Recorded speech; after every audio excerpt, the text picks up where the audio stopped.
Retrouvez la CIC Normandie Channel Race avec le CIC. Construisons pour que le monde bouge.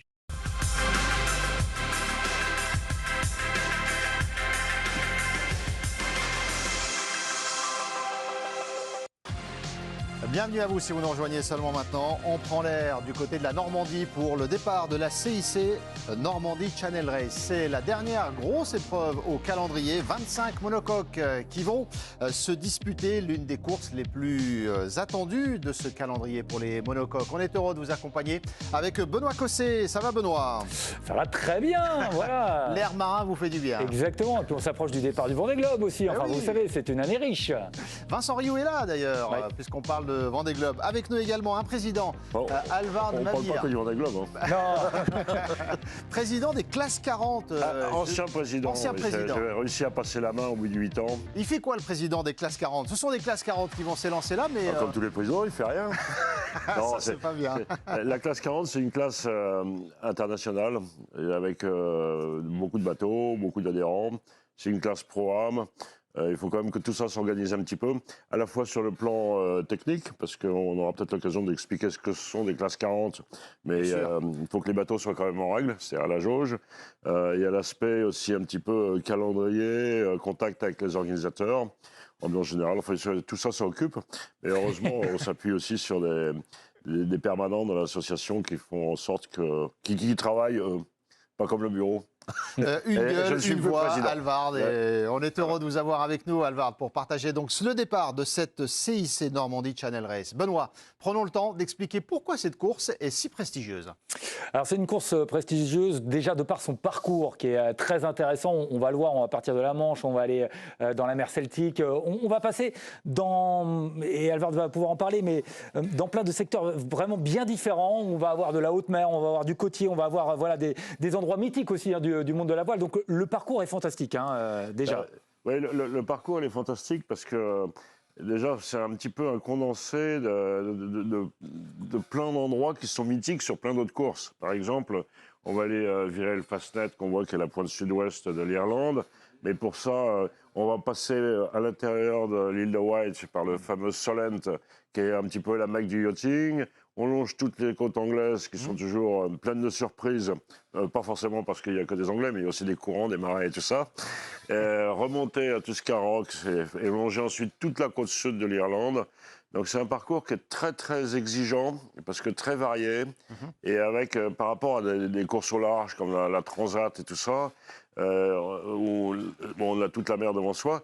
Là, il y a à la fois un parcours qui est très restreint avec plein de marques, mais où il y a malgré tout plein d'options. Parce que comme il y a beaucoup de courants et beaucoup d'aléas, c'est très technique. C'est vraiment c'est difficile. Et juste hein, pour compléter, mais sur cette course, en plus, on est en double sur cette course, donc on va tirer le max du bateau.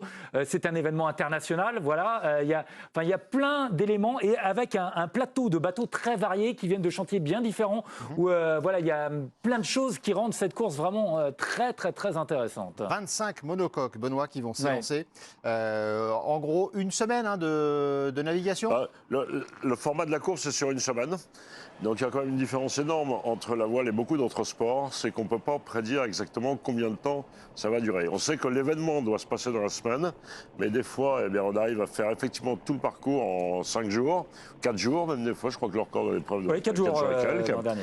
Et puis des fois, la semaine ne suffit pas pour faire tout le parcours, donc on doit faire des réductions, des modifications de parcours en cours de route.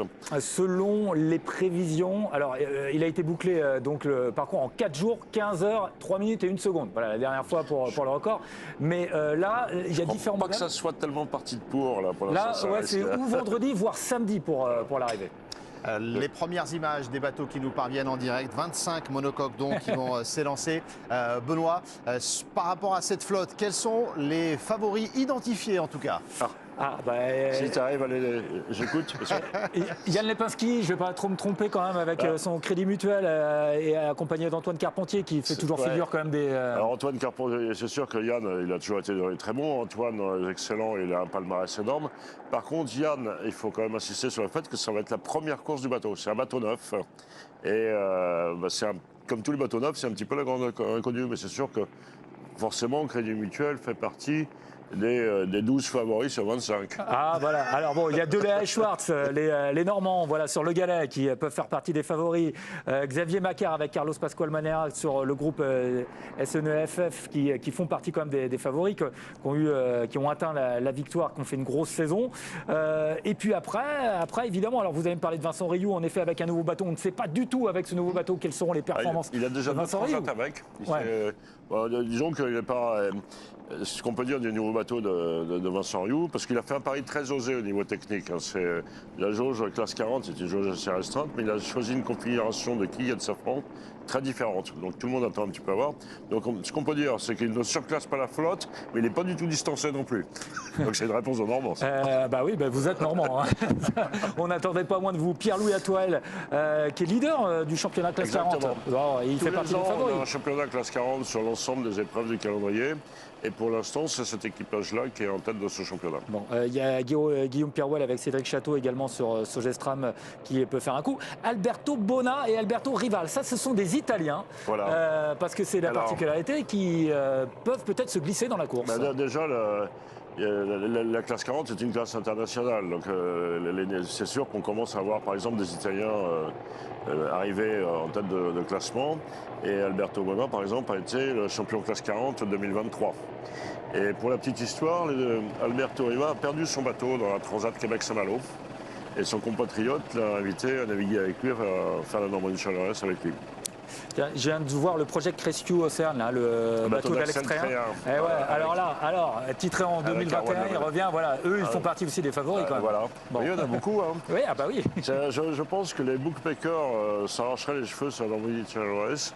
Et il paraît qu'on n'a pas le droit de faire des paris, c'est dommage, parce qu'il y a vraiment du travail. Ah, il y a du boulot. Sans parler, parce que c'est aussi une des particularités de cette course, il faut le dire, mais Saoud, on vient de parler des pros, des skippers, évidemment aguerris, mais il y a des amateurs, alors, des amateurs avertis, mais c'est une course où il y a des bateaux amateurs qui viennent se mélanger. Et qui peuvent faire le match avec les professionnels, c'est ça qui est impressionnant. On revoit le parcours pour ceux qui nous rejoindraient, 1000 milles à parcourir. Hein.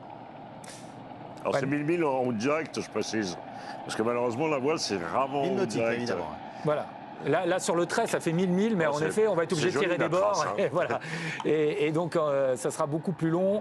Et pour beaucoup, alors il y a évidemment la météo qui va être très intéressante, parce qu'on l'a dit, ça va être calme. Là, au début, on voit les conditions qui sont nickel là, pour les débuts, mais ça va forcer. Juste assez bon, en fait, pour glisser. Ça va pas être évident, hein, parce que il y a toujours un petit... Alors, ce qui est extraordinaire, c'est à quel point ça a l'air d'être le bazar avant le départ et où ça s'organise après la ligne de départ. Mais voilà, il y a de quoi avancer, c'est déjà ça, donc je pense que le départ devrait être donné. Par contre, ça va être compliqué, parce qu'en plus de ça, en manche, tout le monde sait, il y a du courant et tout. Donc, Tiens. Erwan Draoulak, on le met dans les favoris ou pas avec son Everial, vainqueur de la Mini Transat, lui. Je crois qu'on est un petit peu obligé. On va le mettre aussi. Alors, en plus de ça, Erwan Draoulak, ça va être la dernière course sur son bateau. Ça fait 2 ans qu'il est sur ce bateau-là. Donc je pense qu'il a particulièrement à cœur de faire quelque chose de bien pour un petit peu cette course d'adieu, je dirais. Avec Robin Follin qui est à sa première participation. Première participation à Normandie-Chaleur-Est, mais déjà un beau palmarès avec notamment des bons résultats match racing et tout ça, qui a fait plusieurs solitaires du Figaro. Et c'est vrai que la classe 40, elle ratisse large.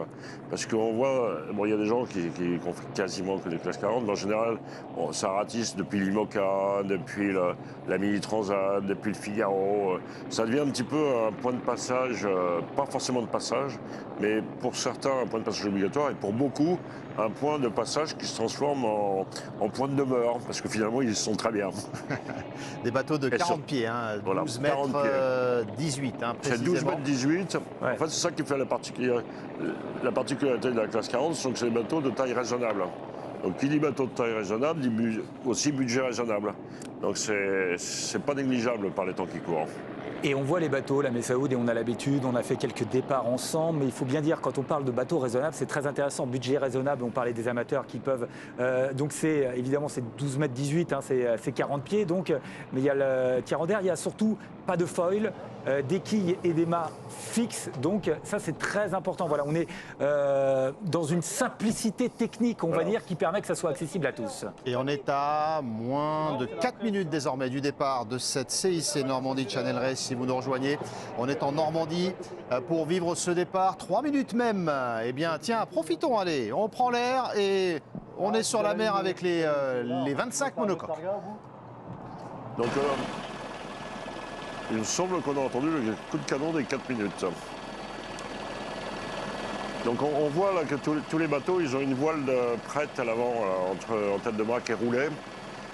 Parce que les particularités aussi de la Normandie Channel Race, c'est qu'on a vu le parcours, mais il y a une petite mise en bouche avec un petit parcours côtier que les spectateurs adorent et sur lequel les coureurs râlent parce que c'est très intense avec beaucoup de manœuvres. Et quand on part pour une course d'une semaine et qu'au bout d'une heure, on est complètement en sueur, on est content.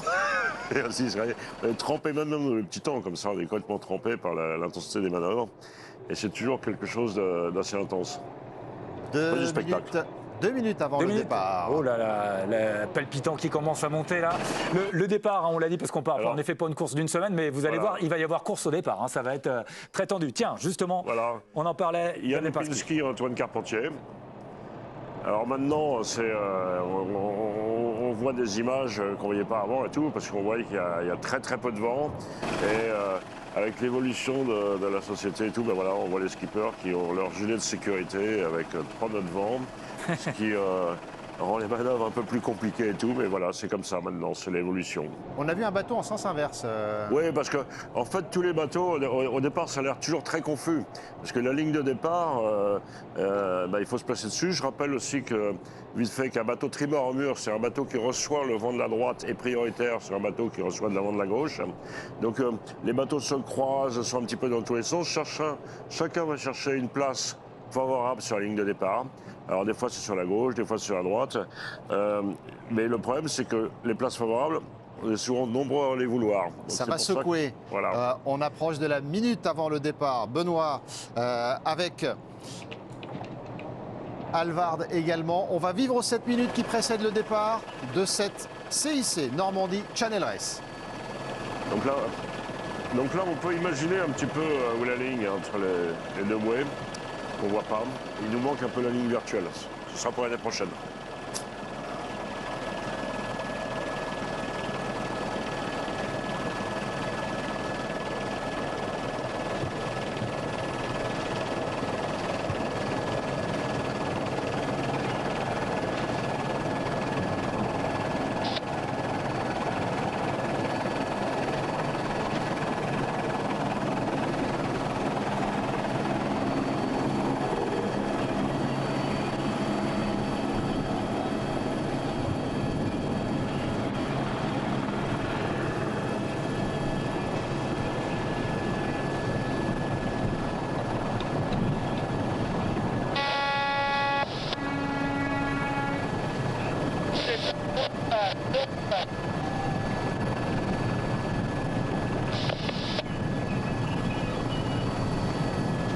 Le chrono en bas à gauche de l'écran, ça veut dire que maintenant on est dans la minute qui précède le départ. On vit cette minute. Benoît, le départ qui a été légèrement retardé. Benoît Alvard, ce sera à vous dans 38 secondes maintenant.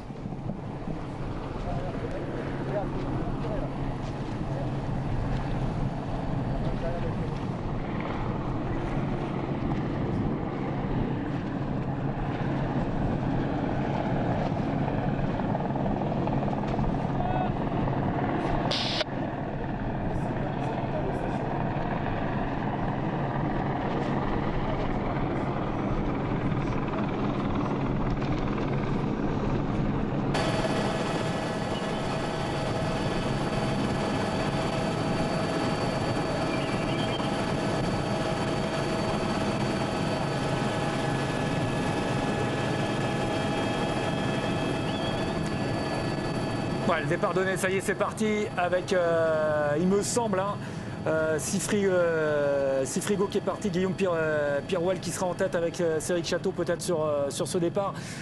Mais on a vu, parce qu'on rappelle, un départ n'est pas arrêté, c'est pas comme une course automobile, donc les bateaux sont déjà en mouvement. Il ne faut pas voler le départ, il ne faut pas passer entre les deux bouées avant le départ. Donc, et on a vu Crédit Mutuel qui a été obligé de virer de bord et qui s'est mis un peu en difficulté sur le départ, enfin qui a pris un mauvais départ un peu. Ouais, en fait, disons, le problème, c'est que, comme j'ai expliqué, les bonnes places sont très prisées. Je rappelle aussi qu'un bateau tribord à mur, et prioritaire sur un bateau bâbord mur. On a vu que juste avant le départ, on avait effectivement une image de Crédit Mutuel qui avait été obligé de virer. Alors, ce qu'il faut, effectivement, le départ, c'est important de ne pas le voler parce qu'on n'a pas le droit de repasser, sur la Normandie Channel Race, on n'a pas le droit de repasser la ligne. Si on vole le départ d'une seconde, ça fait une pénalité d'1 heure qui sera offerte dans le Solent. Et comme c'est une zone où il y a beaucoup de courant, cette pénalité d'1 heure peut se transformer en un quart d'heure si on a de la chance avec le courant, ou en 3 heures si on a moins de chance en timing. Donc là, c'est toujours un petit peu difficile hein, sur les images.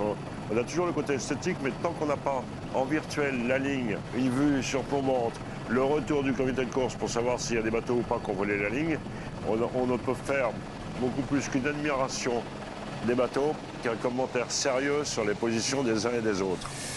On rappelle, hein, si jamais un bateau a volé le départ, il l'écopera d'une pénalité d'1 heure. Hein, là, c'est intéressant, parce que j'avais dit tout à l'heure qu'effectivement, avant le départ, on voyait beaucoup de bateaux qui avaient des voiles roulées à l'avant, qu'ils ont déroulé. Ça s'appelle le Grand Genaker qu'on voit à l'avant. C'est une grande voile de petit temps, vous voyez. Ils ont affalé le phoque qu'ils avaient au départ.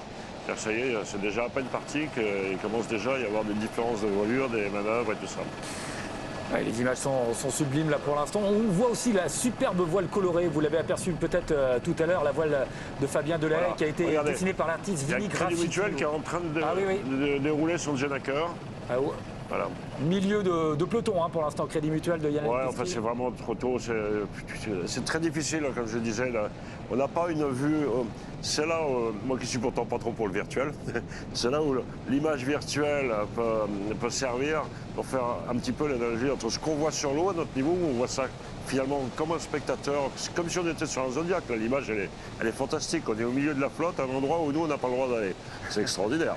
C'est quand même des avantages de la télévision. Par contre, pour avoir une idée de ce qui se passe au niveau classement et tout, on le verra après les premières bouées de dégagement. Là, avec les passages des bouées, on aura une idée du classement et tout.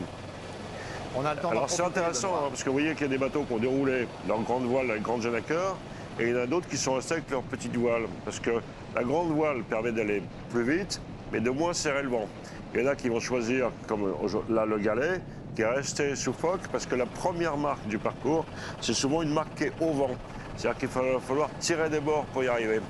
Donc évidemment, tirer des bords, plus près on est du vent, et plus c'est intéressant. Mais le compromis, c'est entre de combien on serre le vent et à combien on va vite. C'est ce qu'on appelle le VMG en langage tout à fait usuel de tous les jours. Mais ça veut dire tout simplement que c'est la capacité, en fait, c'est l'espèce de résultante entre d'un côté la vitesse par rapport à l'angle du vent. Donc il faut arriver à trouver le bon compromis. Et là, par exemple, on a deux bateaux côte-côte, un qui est resté sur le phoque, l'autre avec le Grand Genaker comme Crédit Mutuel. Ouais, c'est intéressant. Là, par exemple, on voit entre Quentin Le Namour, le 206, et puis Crédit Mutuel, il y en a un qui est sous phoque, l'autre qui est sous Genaker. Et on voit quand même la différence d'allure. Hein, là. Ah, on ne sait pas encore. Parce que c'est trop peur. On ne sait pas où est la caméra et tout. Je veux dire, il faudrait. Voilà, c'est pour ça que je me méfie un petit peu sur les commentaires qui sont faits en général sur les départs de course et tout. Il faut bien éviter de raconter n'importe quoi parce qu'on peut annoncer qu'un tel est en tête et c'est pas forcément vrai. Et on verra. Le premier vrai classement, on fera vraiment la moyenne. On voit déjà les gens qui sont a priori un peu derrière. Mais on n'en est pas à faire un classement. Quoi. Nous, on est admiratifs en tout cas des images qu'on voit. Hein, on voit quand même que Nicolas Jossier et Sophie Faguet, les Manchois qui font partie des outsiders un petit peu de cette course, ont pris quand même, on peut dire, un bon départ. Voilà, sans parler. A priori, on retrouve souvent un peu les mêmes qui prennent des bons départs. Des fois trop bon d'ailleurs, parce que ça leur coûte les pénalités. Mais c'est assez sympa, parce que par exemple, voilà une belle image de la classe 40. Là, on a le numéro 100, qui est le plus ancien bateau de la flotte. C'est pas le plus ancien de la classe 40, mais c'est un des plus anciens de la flotte. Bon, ben voilà, il est au milieu, avec les plus récents et tout. Et ça, c'est quand même une image qui est vraiment fantastique dans la classe 40. Donc là, une belle vue sur le Nicolas Jossier et Sophie Faguet, malheureusement à deux seules équipages mixtes. Parce que la voile a quand même la particularité, contrairement à d'autres sports, je crois qu'il n'y a que l'équitation qui a cette particularité, où les femmes et les hommes peuvent courir ensemble, à armes égales, sur le même bateau et tout. Et d'ailleurs, il y a quand même beaucoup de femmes qui ont des résultats très très brillants. Peut-être que le prochain Vendée Globe sera gagné par une femme d'ailleurs, bon, c'est possible.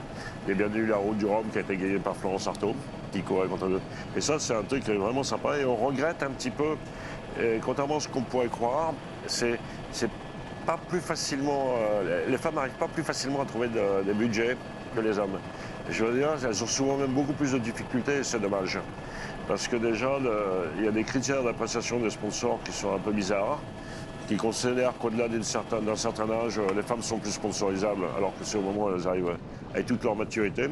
Voilà, petite vue sur Fabienne Dollet et Benjamin Schwartz. Avec la fameuse voile, vous avez vu ce visage, cette voile qui a été réalisée par une artiste qui est magnifique, vous l'avez peut-être identifiée au milieu, mais cette voile est superbe, qui leur permet vraiment de se démarquer, je trouve, visuellement. C'est une nouveauté, c'est sympa d'avoir des voiles maintenant qui sont dessinées par des artistes, vraiment des graphiques.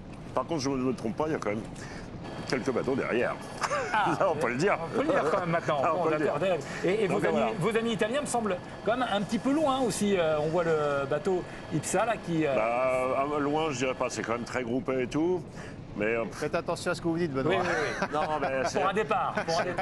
Alors ça, par exemple, Freedom, c'est intéressant parce que c'est un bateau qui fait... Ça va être, je crois, leur première participation à Normandie Channel, mais c'est un bateau qui a en vue de participer au prochain Tour du Monde en classe 40. C'était un Globe 40, c'est une course qui a lieu tous les 3 ans.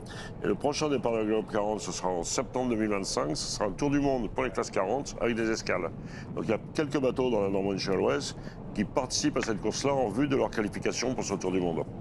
On va en profiter, Benoît, pour rappeler à ceux qui nous rejoignent qu'on a donc vécu le départ de la CIC Normandie Channel Race.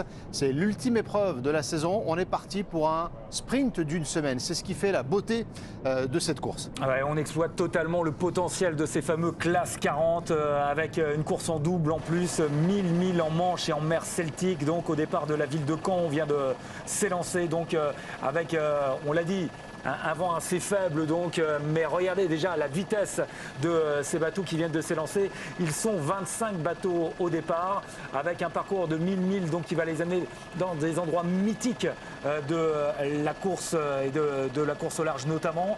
On aura l'occasion de voir aussi ces bateaux de retour dans 4-5 jours, on le disait, vendredi, samedi, selon les systèmes météo. Ça va être d'une intensité folle pour ces garçons qui sont déjà à l'épreuve, qui sont déjà au travail et qui vont vivre là, dans les jours qui viennent, une période extrême. Parce que, on peut le dire, ils vont très très peu dormir, ils vont beaucoup transpirer pour essayer de tirer le maximum de ces bateaux.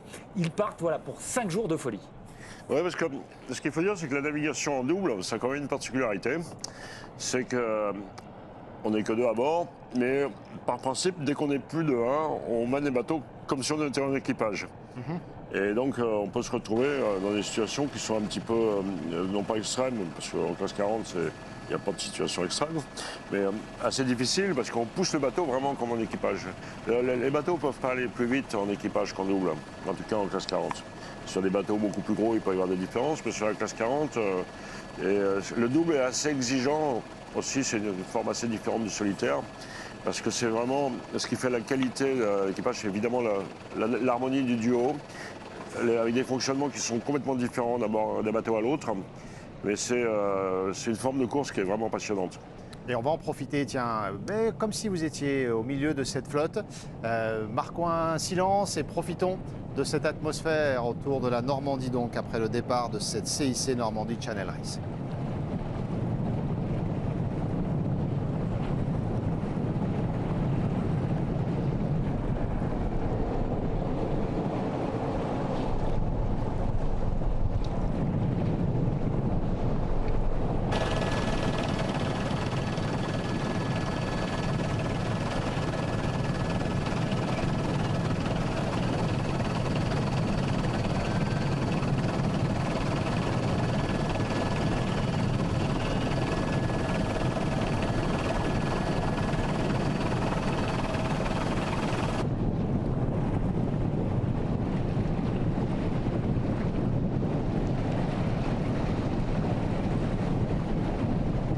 La même magie lorsqu'une grande course prend son départ. Cette fois-ci, c'est la CIC Normandie Channel Race. On a l'occasion de vivre ensemble la Jacques Vabre, le Vendée Globe et d'autres routes du Rhum également. Benoît, et toujours ce même envoûtement de voir tous ces bateaux sur la mer. Et Benoît, c'est une édition spéciale, cette CIC Normandie Channel Race cette année, parce que le départ d'ordinaire chaque année se fait fin mai, début juin, mais tous les 4 ans. En revanche, c'est à cette période en ce moment et ça change tout pour la course.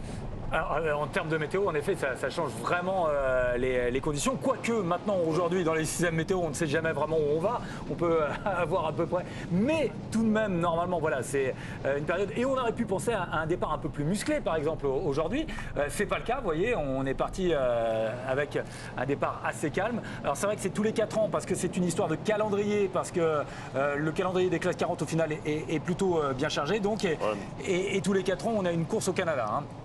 C'est ça, en fait, toutes les années bissextiles, il y a une transat Est-Ouest, un retour avec la transat Québec-Saint-Malo qui est Ouest-Est, et donc au printemps, les bateaux, ils sont pas tellement sur le continent. Donc c'est pour ça que tous les 4 ans, la Normandie Channel Race, qui est usuellement début juin, disons courant juin, elle a lieu au mois de septembre. Alors, avantages et inconvénients, en termes de météo, c'est impossible de savoir si, a priori, on ne peut pas s'attendre à plus ou moins de mauvais temps ou de petits temps et tout. Par contre, il y a une différence énorme que les gens ne perçoivent pas forcément, c'est qu'en septembre, les journées sont plus courtes qu'en juin. Et il ne faut pas oublier une chose, c'est que les courses à la voile, on ne s'arrête pas la nuit. On ne jette pas l'ancre pour s'arrêter. C'est 24 heures sur 24. Et il y a notamment un élément que les organisateurs de courses ne prennent jamais en compte, mais c'est la Lune. Et là, on a la chance sur cette Normandie Channel Race de cette année-là, sur cette CIC Normandie Channel Race, on a la chance que la Lune soit avec nous. C'est-à-dire qu'on part en Lune, fin de Lune croissante, pleine Lune pendant la course, et là, les coureurs vont vraiment apprécier. Ça veut dire que ça porte bonheur? Non, mais ça change tout. Ça change tout, parce que vrai que ça change tout. vraiment, la nuit de pleine Lune, on arrive vraiment à voir, sans les lampes et tout. Par contre, il y a des nuits noires, et vous ne voyez absolument rien, et ça change tout. Je parle non seulement par rapport à ce qu'on peut voir sur l'eau, mais aussi pour le bateau, pour les manœuvres et tout. C'est la lampe frontale est l'équivalent au marin, ce que le chien est aux aveugles. Tiens, regardez cette belle image. Alors ça, c'est l'image probablement avant le départ. Ouais, ou alors, il y a un problème. Alors logiquement, ou alors, il vient Ou alors pas forcément, ou alors il vient de virer. Parce que la première bouée, ça sera laissé à bâbord. On laisse la première bouée à gauche. Et donc, on a vu tous les bateaux qui étaient bâbord à mur. Et à un moment ou à un autre, il faut virer pour aller rechercher la bouée. Et peut-être que cette image-là nous montre Sogestran justement qui est en train de virer. Et ce qui laisse d'ailleurs supposer qu'à mon avis, si on a l'image en direct, on n'a pas le commentaire des gens qui sont sur l'eau, mais je pense qu'il est très très bien placé. Et on va avoir la surprise de voir s'il peut virer cette première bouée en tête ou pas. Je vous avais annoncé qu'ils étaient partis en tête, moi, tout à l'heure. Ils étaient très bien. Ils étaient très bien partis. Bien partis. Voilà. Je reviens juste sur l'histoire de Lune dont vous parliez, parce que la Lune a aussi une incidence, vous savez, sur les coefficients de marée. Et ça va être important, notamment sur la fin de course, parce que le dernier passage vraiment délicat de la course, ça sera le fameux rat Blanchard. Et on va arriver au moment du passage justement du rat Blanchard sur une marée avec un coefficient qui va atteindre les 115, voilà. Et ça peut avoir une vraie incidence sur les courants et sur ce passage du rat Blanchard qui peut être décisif sur la fin de la course. C'est tout à fait bien de le dire parce qu'effectivement, il y a le rat Blanchard, puis juste à suivre, il y a le rat de Barfleur qu'il ne faut pas oublier. Il y a 2 rats. Il y a 2 rats. Et les rats, pour imaginer ça, c'est un petit peu des énormes tapis, des tapis roulants.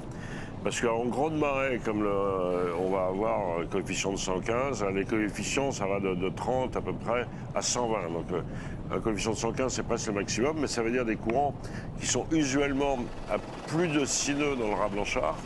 Donc pour donner une idée sur l'inconvénient que ça peut avoir, là, la vitesse des bateaux, on peut l'évaluer à 6-7 nœuds tout de suite sur l'eau. Donc s'il n'y a pas beaucoup de vent, même si un classe 40 c'est très rapide, et c'est des bateaux qui peuvent aller jusqu'à 20 nœuds en pointe et tout, un passage du rat Blanchard ou du rat de Barfleur contre le courant, si on a très peu de vent, ça peut vouloir dire qu'on risque de faire de la marche arrière, voire même qu'on est obligé de mouiller, c'est-à-dire de jeter l'angle pour ne pas reculer. C'est quelque chose qui c'est un petit peu, je sais pas, à un moment, en vélo, si la pente est trop forte, on n'arrive plus à monter, on est obligé de descendre. Voilà, et là, c'est vrai que c'est une donne. Alors et il y en a plein comme ça, des passages animaux sur cette Normandie Channel Race, parce qu'on parle du rat Blanchard et du rat de Barfleur, parce que c'est chez nous, c'est sur nos côtes du Cotentin. Mais dans le Solent, le bras de mer qui sépare l'île de Wight de l'Angleterre, c'est pareil, il y a énormément de courants, parce que la marée, elle va un coup dans un sens, un coup dans l'autre. À chaque pointe, l'Angleterre, comme Portland, le fameux Cap Lizard, Et à la fin, Landsend, c'est pareil, c'est des endroits où il y a vraiment des... Comme ça resserre les côtes et tout, il y a toujours beaucoup de courant. Et alors ça fait partie c'est pour ça que dans cette Normandie de Channel Race, c'est une course qui est très intéressante sur cette CIC Normandie de Channel Race parce qu'il y a plein de rebondissements avec ce qu'on appelle des effets accordéons, où les premiers arrivent, puis dans un 81, ou alors, pire l'inverse, les premiers passent juste, referment la porte derrière eux, et ceux qui arrivent derrière sont coincés. Ouais.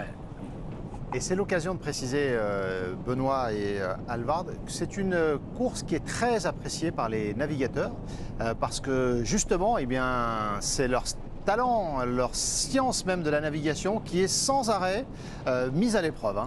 Alors, écoutez, je vois juste l'image parce qu'on aperçoit, vous allez le voir juste derrière. Regardez le garçon avec sa chevelure argentée derrière, voilà, qui est là, c'est Vincent Rioux. Là, voilà, on l'a aperçu. Quand vous avez un Vincent Rioux qui vient se placer, ça vous dit tout, évidemment, de cette course. On voit aussi là, parfaitement les nez arrondis de ces bateaux. La première bouée, apparemment. Ah, voilà, oui, on arrive sur la première bouée. Qui a été passée visiblement par les Havrais. Hein, Guillaume Perouel et Cédric Château sont passés tout à l'heure, il me semble. Parce qu'on avait un plan 2 à côté de la bouée. Alors nous, on a l'image en direct et tout. Est-ce que ce sont les premiers bateaux qui ont passé la bouée? On n'a pas moyen de savoir. Parce on va avoir un plan plus large après. On reçoit les images et tout ça. Mais, il me semble que les Havrais étaient passés tout à l'heure. Et le voici justement, Vincent Rioux, voilà, pour parler de cette course, parce que c'est important. Il a gagné le Vendée Globe, enfin il en a fait. Et il s'est mis là sur la classe 40 avec un développement technique, on le disait, parce qu'il tente une innovation sur son bateau, hein, qui n'aura qu'un safran d'ailleurs, mais dans laquelle il croit beaucoup. Il a travaillé évidemment avec les chantiers pour obtenir ce bateau. Très intéressant. Allez-y. Le 192, ce sont des Anglais qui viennent pour la première fois sur Normandie Channel Race et qui commencent en classe 40, mais qui arrivent d'autres séries avec un très haut niveau. Et effectivement, on n'a pas une vue d'ensemble, mais si c'est le début de la flotte qui est filmé, on voit que déjà, ils arrivent et ils sont dans le match, hein, parce qu'ils sont au vent d'Axel Tréhin.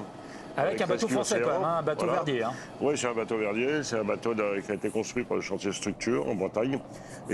C'est vrai qu'il y a beaucoup de... La classe 40 est très internationale, mais il y a eu une trentaine d'architectes qui se sont exprimés. Et on retrouve dans la classe 40 les grands architectes qu'on retrouve sur d'autres séries, comme l'IMOCA ou comme les Ultimes, notamment des gens comme Guillaume Verdier, Sam Manuard, le cabinet Finoconque. Mais on a aussi beaucoup d'autres architectes que malheureusement on ne peut pas voir les autres séries, tout simplement parce qu'il y a moins de bateaux, que c'est moins ouvert, etc. Donc je pense que c'est une des grandes fiertés de la classe 40, c'est cette diversité dans tous les sens du terme, sur les architectes, sur les bateaux, sur les nationalités. Usuellement, on a quand même un bon niveau de mixité. Là, cette CIC Normandie Channel Race, c'est un petit peu le contre-exemple, mais c'est vrai que c'est souvent en classe 40 qu'il y a le plus de femmes qui courent.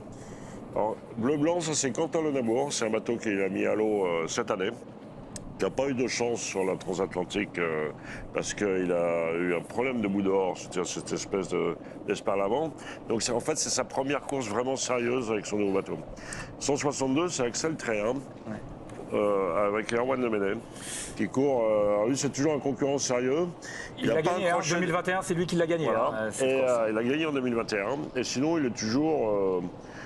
vraiment tiens, c'est notre ancien bateau sur le 147, c'est l'ancien compagnie de France, c'est amusant. Et c'est pareil, c'est un équipage qui court dans la classe 40 pour la première fois, qui découvre, qui vont monter crescendo, c'est le maillot, comme on appelle, j'ai un gros souci avec la mémoire des noms. Ah. Mais c'est première saison en classe 40, ils ont fait la Dream Cup, l'Armée Nord-Est, ils ont pour objectif de participer à la Gloire 2025. Et voilà, en fait, le plateau se renouvelle sans arrêt. Juste pour parler des nationalités, mais bon, évidemment, majorité de Français, mais des Britanniques, on vient d'en parler, Australiens, Américains, Italiens. Voilà la diversité du plateau un peu qui est proposé aussi sur cette course espagnole. Voilà, parce que par exemple, Xavier Macaire, sur Snap, un des favoris de la course, court avec un jeune Espagnol. Et en classe 40, je rappelle, c'est quand même un Espagnol, Alex Pella, qui a gagné la Route du Rhum en 2014. Un Anglais qui a gagné la Route du Rhum en 2006, Phil Sharp, en classe 40. On a souvent l'année 2023-2024, vu, c'était des années plutôt à manger des spaghettis, parce qu'il y a eu beaucoup d'Italiens qui ont eu des résultats extraordinaires. Comme avait eu d'ailleurs dans le passé Giovanni Solini, qui est passé 2 ans en classe 40 dans les années 2008 et qui avait gagné entre autres la Transat anglaise avec son bateau Telefonica. Il faut parler aussi des absents parce qu'Ambrogio Beccaria n'est pas là. Double tenant du titre, il avait gagné notamment avec Jan Lipinski en 2022. Achille Nebou également, qui a gagné justement la Québec-Saint-Malo, n'est pas présent voilà, sur ce plateau. Mais c'est vrai qu'Ambrogio Beccaria, on aurait bien voulu le voir aussi encore. Alors, il faut dire aussi qu'on a quelques absents parce que la classe 40 se développe énormément. Et donc du coup, comme la flotte est de plus en plus nombreuse, elle se disperse aussi un petit peu. Et cette année, pour la première fois, on a une grande épreuve en Méditerranée qui est la Medmax, et qui aura 15 bateaux au départ, ce qui est bien pour une première édition. Et donc c'est vrai qu'il y a pas mal de bateaux qui sont basés en Méditerranée, qu'on préfère prendre l'option de courir une course en Méditerranée. Donc si on analyse, ça fait quand même 15 et 25, on a quand même 40 bateaux qui sont sur 2 courses de très haut niveau. C'est quand même assez intéressant. 25 monocoques sur cette CIC Normandie Channel Race dont le départ a été donné à 13h11 tout à l'heure. Benoît, l'occasion de rappeler pour nos téléspectateurs qui nous rejoindraient le principe de cette CIC Normandie Channel Race. On dit que c'est l'une des plus belles épreuves du calendrier parce que le parcours est absolument magnifique. On est parti de Caen, de la Normandie, on va filer en Irlande en passant par la côte sud-ouest anglaise, les îles anglo-normandes évidemment, et l'allure d'un sprint sur une course de longue distance. Ouais, alors on peut parler aussi du Figaro, voilà, parce qu'on a l'habitude de parler, mais on est un peu dans ce rythme-là, voilà, effréné, où il faut tirer à chaque fois le meilleur du bateau. On est en double sur cette course, c'est important de le signaler pour tirer le meilleur de ces classes 40. Pas de foil, on l'a dit, les maçons fixes, voilà, ce qui rend cette course vraiment passionnante parce qu'on retrouve l'essence même, voilà, de la voile, où on est un peu plus à égalité, on va dire, où la technologie fait un petit peu moins la différence parfois. Et puis on parlera des îles Saint-Marcouf aussi, qui sera un moment important, le passage dans le Solent au sud de l'Angleterre. On parlait des rats, notamment le rat Blanchard, très connu et mythique, le Fastnet, enfin voilà, tous ces noms-là qui ont fait la popularité de la voile, eh bien, font partie du programme. C'est une course très intense, en tout cas, qui attend là, voilà, les skippers qui viennent de s'élancer. Et regardez, on parlait de la difficulté à définir qui sera favori, mais regardez la difficulté même à avoir un bateau se détacher pour l'instant. Surtout avec le plan, c'est toujours très difficile parce que selon l'objectif et tout ça, on n'a pas la même notion de distance qu'on peut avoir à travers le leader ou à travers l'objectif que ce qu'on peut avoir sur l'eau. Mais bon, déjà, ce qu'on peut dire, c'est qu'il y a quand même une très bonne chose, c'est qu'apparemment, il y a eu un beau départ. Des conditions météo qui sont vraiment intéressantes parce qu'on voit que les bateaux, ils arrivent quand même à avancer, ce qui veut dire qu'on a eu un tout petit peu plus de vent que les prévisions, mais absolument parfait pour le départ. Et notamment, c'est sûr que pour le spectateur, un départ très vanté, très mouvementé, comme il y a eu à Jacques Vabre l'année dernière, c'est extraordinaire. C'est extraordinaire quand vous êtes derrière votre télévision sur votre canapé, mais quand on est sur l'eau, je pense que tous les spectateurs qui sont sur l'eau apprécient d'avoir... alors apparemment, voilà, là, on a vraiment... Là, on peut quand même confirmer la prise de pouvoir de Guillaume Pirouel et Cédric Chateau. Que les locaux connaissent bien le terrain. Que les Normands sont rois sur leur terre. Alors, il faut rappeler, ça c'est aussi quelque chose d'intéressant dans le palmarès de cette course qui part de Caen. Qui est une course normande, jamais un Normand les Normands ne gagnent pas. Gagné pour l'instant. Voilà. Donc ça, c'est une des interrogations cette année. Est-ce que ça sera l'année des Normands ? Retrouvez la CIC Normandie Channel Race avec le CIC. Construisons pour que le monde bouge. Les images sublimes que nous avait promises Benoît Cosset, eh bien on les vit en direct avec cette CIC Normandie Channel Race dont le départ a été donné à 13h11. On continue de profiter de cette première d'horreur de course dans quelques instants, mais un petit détour par la Belgique comme promis parce que c'est l'événement aujourd'hui, championnat d'Europe de cyclisme, la course en ligne homme que vous pouvez en ce moment même d'ailleurs vivre sur l'équipe Live 3, le site ou l'application L'équipe, et vous y avez accès en cliquant sur l'onglet TV très facilement comme d'habitude. Christophe Laporte est attendu attendu. Claire Bricogne va nous donner les toutes dernières infos concernant l'équipe de France, les ambitions de nos Bleus, puisque Christophe Laporte est tenant du titre, évidemment. Claire, faites-nous rêver. Quelles sont les ambitions des protégés de Thomas Voeckler et les forces du moment? Eh ben, je vais même vous raconter ce qui est en train de se passer parce que vous savez que la course est déjà partie et les Bleus sont déjà à l'avant par Mathis Lebert qui s'est glissé dans l'échappée et par Rémi Cavagna qui est en train de travailler en tête du peloton. Thomas Voeckler, le sélectionneur, est allé voir Mathis devant. Vous savez que c'est une course qui se court sans oreillette, sans transmission radio. Donc les sélectionneurs sont obligés d'aller voir les coureurs pour donner des consignes, pour demander à Mathis de ne plus rouler devant. Ça veut dire quoi? Ça veut dire que l'équipe de France a de grosses ambitions et veut une course de mouvement. L'équipe de France qui nous l'annonce de toute façon depuis plusieurs jours, qui est crainte par plusieurs nations, à commencer par le Danemark de Mats Pedersen et qui va faire la joie, c'est sûr, maintenant de Mathieu Van Der Poel qui ce matin lui-même nous disait: j'espère que je vais avoir des alliés pour créer du mouvement et une belle course. Je crois qu'il a trouvé. Mathieu Van Der Poel face à l'équipe de France.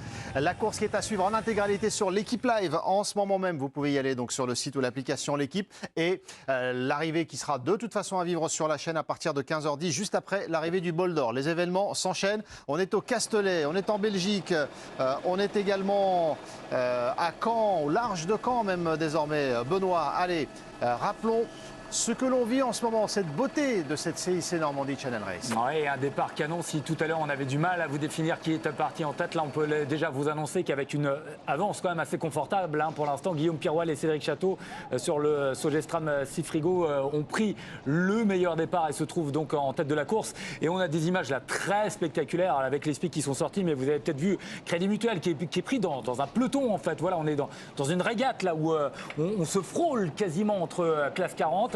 On a aperçu aussi le bateau manchois qui est bien placé. Là, vous avez un certain Vincent Rioux qui semble voilà, revenir et avoir bonne allure. Lui a réussi à s'extirper du fameux peloton de la meute là, où on voit que tous les bateaux sont dans un paquet. La course est bien lancée et on est déjà dans une régate, quoi. Voilà, dans le sprint que vous annoncez, Messaoud. Une régate géante sur une semaine. Parce que les images sont très intéressantes parce qu'en fait, les marques il y a très peu de distance entre les marques et les bouées, il y a des passages de bouées très groupés. Et dans le petit temps comme ça, parce que là, il n'y a pas beaucoup de vent, on arrive à fabriquer son vent un peu avec sa vitesse. Hein. C'est-à-dire que quand on est bien dégagé et tout ça, on lance le bateau, on fabrique son vent par an et ça aide à avancer. Ce qui peut faire des écarts énormes. Quand on voit ici, par exemple, le bateau de Vincent Rioux, de Pierre Val, qui est dégagé, qui est tout seul, et là. les autres sont pas en paquet. Ils sont arrêtés, les Tous autres, les là. gens se déventent mutuellement et tout, et pour arriver à s'extirper de ça, c'est très très difficile.